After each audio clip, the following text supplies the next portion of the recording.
Welcome to the City Current Radio Show. I'm your host, Jeremy Park. We're always honored to bring you inspiring stories of individuals and organizations making a difference, empowering the good in our community. We're kicking it off talking about Men of Valor. We're joined by their program director, Curt Campbell. Curt, how are you doing? I'm doing great, Jeremy. Thanks for having me and for powering the good, man. We're thrilled to be part of City Current and what's happening there. Hey, well, you are doing amazing good, that's for sure. So let's start with some history. It starts with a Vietnam veteran and really his ability to turn darkness into light. So tell the story of starting Men of Valor. Yeah, so our founder was a guy named Carl Carlson, who was actually doing time here in a prison in Nashville in the 1970s. And he had come up the hard way. I mean, just kind of a tragic but classic story a lot of times for guys who end up in prison. He was left on the doorstep at an early age, never knew his parents, grew up in orphanages and state homes, started doing time when he was 10 years old, which just sounds crazy in today's world. But anyway, after a tour in Vietnam and discovering drugs, he came back, as he described himself, a wild man, and ended up serving a 15-year sentence for armed robbery. And during his stint out there at the Old Walls prison in Nashville, his brother, who of course had grown up just like he did, came to visit him one time and told him about this man named Jesus. And Carl said, "You know what, Philip?" He said, "You see those walls back there?" He said, "There's a lot of things going on back there, but God's not one of them." But it planted a seed, is what Carl always said. And a few months later, Carl found himself in some circumstances that brought him to his knees. And he cried out to God and said, "If you're real and you'll come into my life, I'll live for you the rest of it." And that's the short version. But that were the events that kind of led to him starting this prison ministry, Men of Valor, about 20 years later. Kind of paint the picture, if you will, for recidivism rates across the U.S., because I think it'll paint the picture for what you're doing locally, both inside and outside the prison. So start with some context and then we'll dive into your program. Yeah, Jeremy. So and some people may have heard the term recidivism but don't know what it means. It's basically defined as anyone who returns to prison within 3 years after being released is deemed to have recidivated. So in America, we've got about 2.5 million people locked up. 7 out of 10 of those people will return to prison within 3 years. I mean, that's a crazy statistic, right? Even when you're not putting dollar amounts to it. But just in Tennessee, it's $1 billion budget item, $1 billion, right, with a B. It's $30,000 plus a year to incarcerate a person. So when we think about it, matter of fact, I used to watch the news and I talk to people about this often. You see a guy who gets arrested for a crime, right? Whatever it is, a drug bust or a robbery or rape, whatever it is. And you kind of wipe your brow and go, whew, there's one less of those on the street. They're going to be locked up. We don't have to worry about them anymore. And that's just not reality, because 98% of those 2.5 million Americans locked up are coming out. So if people have not spent time in prison before, as one who's been there for the past 20 years, I can tell you they're not redeeming, happy places where people come out feeling like they've had a vacation. They are dark, desperate places. It's the enemy's playground.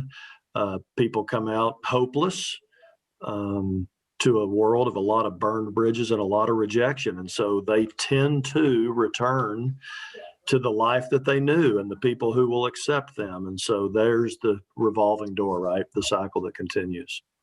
So go ahead and start talking about the structure of the program, because it's both inside the prison and outside. You walk alongside for, a good amount of time, and it's hope, it's opportunities, it's community, relationship, faith. There's a lot of layers to this. So start unpacking. Yeah, that's great. So we kind of view it as, particularly the in-prison piece, as we have a window of opportunity, as to your point, Jeremy, depending on how long a person's locked up, that gives us that amount of time to reach into their lives and impact them in a way that's going to make them a different member of society post-release.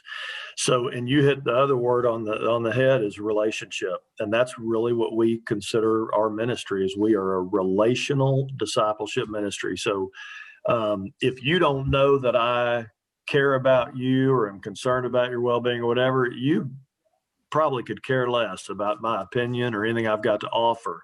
But if you and I develop a friendship and relationship, then over time, we can begin speaking into each other's lives. And so that's the hope of going inside of prisons, is that these men realize, hey, these guys are consistent. They're here every day or every week.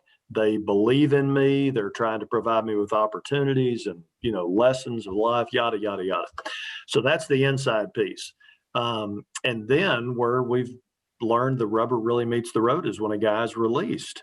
And this is part of the brokenness of our system. We're trying to get better, certainly as a state, but even nationally, where, historically, when a guy comes out of prison, he leaves with what he was arrested in terms of clothing, right? There's no financial compensation. There's no transportation. There's no housing. There's no employment. So you got a guy that's coming out with nothing and lost years to a society who, generally speaking, has seen the felony record as the scarlet letter. And it just comes with an immense amount of rejection. So we're trying to provide opportunities to really bridge that gap so that when a guy comes out of prison, he has a place to land in a community of people who are like-minded, who in our arena, it's faith-based, right? So this is a biblical manhood journey. But we're providing opportunities for guys to connect with each other, to learn their story, what we refer to as childhood wounds in a lot of cases, the early events of their life that have led them to anger and addiction and loneliness. And so we're trying to address the heart issues, the head issues, and then the plethora of just circumstantial things that are required for a successful reentry, right? Just things you and I take for granted, a valid ID, the ability to get from point A to point B, food and a place to lay my head at night, all that stuff that if somebody is not providing effective intervention, it's not happening. And so that's really where Men of Valor is. We're a stopgap, we're a connector, and we're a place that provides a guy to come and take a deep breath, to slowly start to get his feet back under him, and a place where, because of the incredible Nashville community, there's opportunity, right? So we have employers, some of them are connected with cityCURRENT, who invite our men to come work for them, knowing their history, but knowing what they're trying to do with their lives. So it's a beautiful community effort. I think part of the magic, and you said it on the front end, was the fact that you go in and build the relationship inside the prison. So in other words, you're building the relationship there so that when they do come out with nothing, they know they have somewhere to turn with people who they already trust. That's right. So automatically it gives them a starting point where they feel secure and have the confidence to then take those next steps. And so share a little bit of just the success on this, because as you mentioned, nationwide, the recidivism rate is like 70%. But with what you're doing, it obviously is much, much lower. So talk about success on your end. Yeah, so this isn't surprising, Jeremy, but the longer a guy stays with us, right, the greater his chances for success. We have structured our aftercare program as a 1-year discipleship program. So guys who stay with us for a full year or longer have less than a 10% recidivism rate for the history of Men of Valor. So that's crazy, right? I mean, just so guys don't go back, generally speaking. If a guy stays here 6 months, that rate goes to about 21%. But still, it's a third of the national average. So what we know is, and guys come here voluntarily, right? It's not mandated by the state. So they're choosing to come to a place where there's structure and accountability. And guys that come here and then are provided the opportunities to rebuild a life really can be successful. And I think that's the missing piece for a lot of us, is we just don't even believe that they can be something different. But God's telling a different story. I think part of that too goes back to the relationship. You create accountability where these are people who are believing in you. You don't want to let them down. And so you don't want to turn back to that life that you knew before. Now you have a new hopeful future ahead, and you don't want to let those individuals down who are stepping in and pouring into you. So I think in a lot of, in a lot of ways, the relationship really is the magic ingredient of this. Carry that forward into a lesson or two that you've learned that you would put out there. So in other words, for all of us who want to make a difference and help and be on the solution side when it comes to working with those who have faced the darkness and are coming out and trying to get their life in order, I'm thinking things like grace and patience, obviously, are two big ones. But what's a tip or a bit of advice that you would put out there for all of us to be more intentional, to be a part of the solution for the work that you do in the community? Yeah, boy, that's great. So, and I'll go back to the word we've used a lot as relationship. And that is, I've always said too, when I take somebody in prison, if we had everybody in plain clothes, you wouldn't know who the inmates are, right? I mean, we're all just people. We're the same. And then when you start to hear the stories of the men that we work with, you're not surprised they ended up where they were. And though they're tragic, they're not uncommon. And so just being, first of all, somebody's presence, their willingness to hear somebody's story is huge. And then just, again, the relationship piece. So one of the things we try to do is match our guys up with a mentor. That's a one-on-one person, just like you or me, who's going to just walk with them during a season of life. We try to get them involved in a church where they can start building other healthy relationships. We had a graduation last night for a guy, and 3 of the people who he works with, his employers, came to celebrate with him. His family was there. And so just what you were talking about, there's accountability in that, right? Like, what I'm doing with my life matters. People care whether I'm succeeding or not succeeding, and it's having an effect on them. So it's community, it's relationship. And so how do people like you and I participate in that? Well, when I learn that somebody has a felony record or that they've struggled with an addiction, I don't judge them immediately. I ask them about their story and tell me about your journey and what have you learned and how are you trying to move forward? And not just how are you trying to move forward, but how can I help you? Right? Is there somebody I could connect you with, or just being a part of their journey to success? None of us are self-made, right?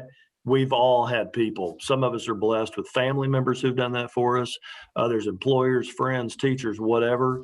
We can all be that for somebody else. So, amen to that.